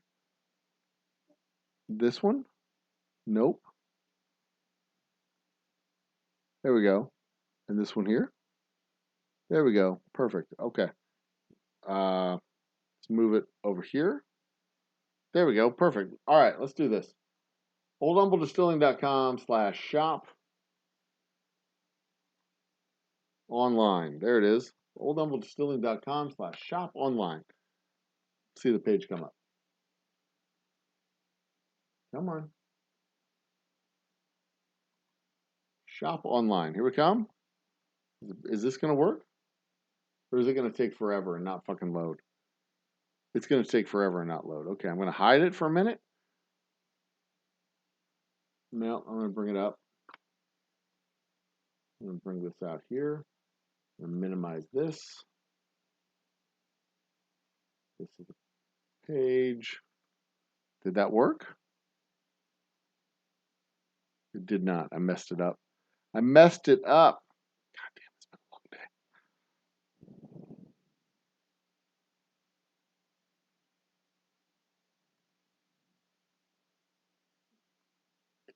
All right, here we go.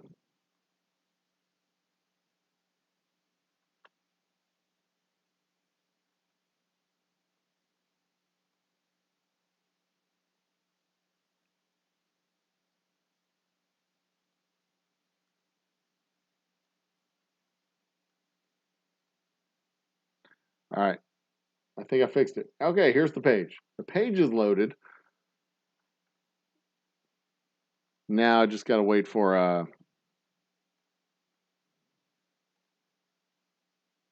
there it is. Okay.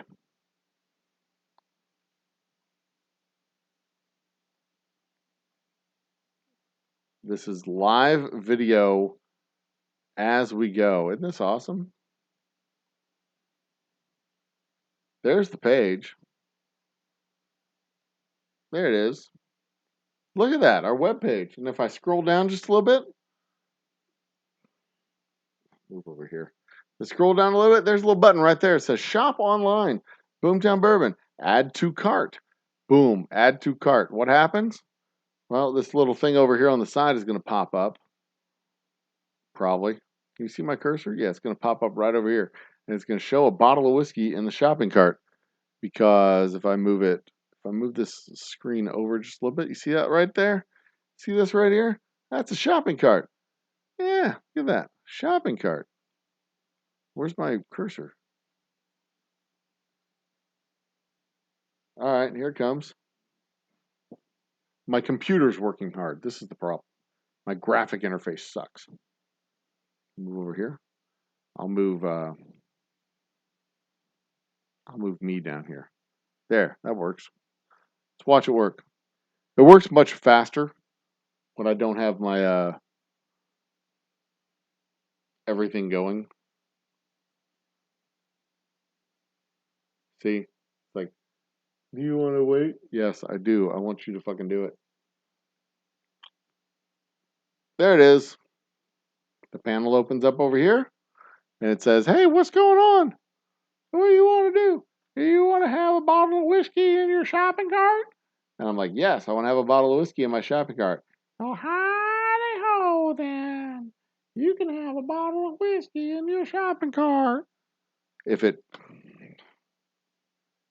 Yeah, this fucking takes forever.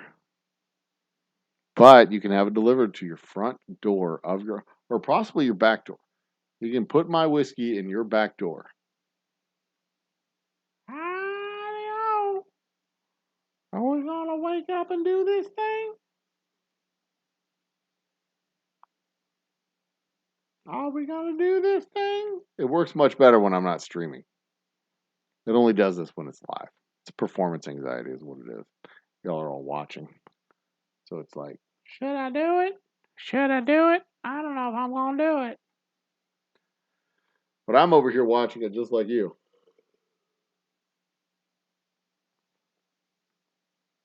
Waiting for it to happen.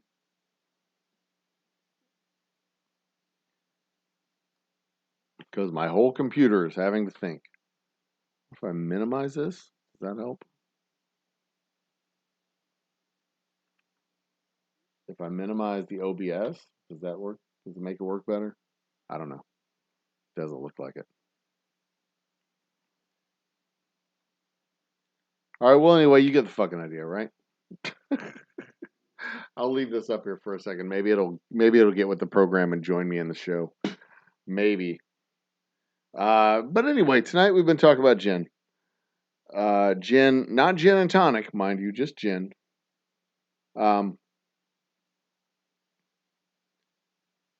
Yeah, the video's choppy. So doing the video plus the graphic interface with the website is bad, and we're not going to do that anymore. Get rid of that. Get rid of this. Minimize the page. Move me right there. All right, ladies and gentlemen, brothers, sisters, children of all ages. Thanks, Bacon. It has been a pleasure. We've been talking about gin all night. Y'all have helped me develop the flavor and taste profile that I'm looking for if I were to make a gin, which may be later on this year. Y'all have been great.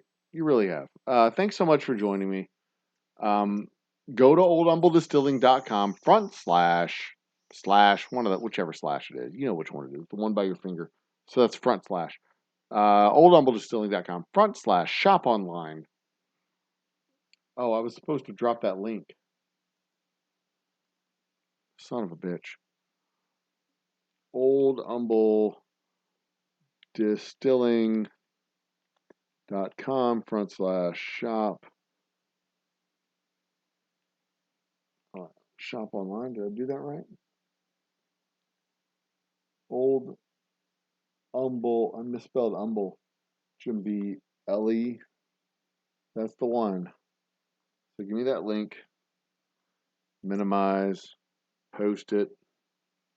Kabam. That's the one right there. Click the link. Order it. You got to pay shipping fees. It's like $18. It's delivered right to your house, right to your door. oldhumbledistilling.com / shop online. have our whiskey delivered to your door. You got to be there to sign for it because you got to be over 21, but do it. It's going to be awesome. You're going to love it.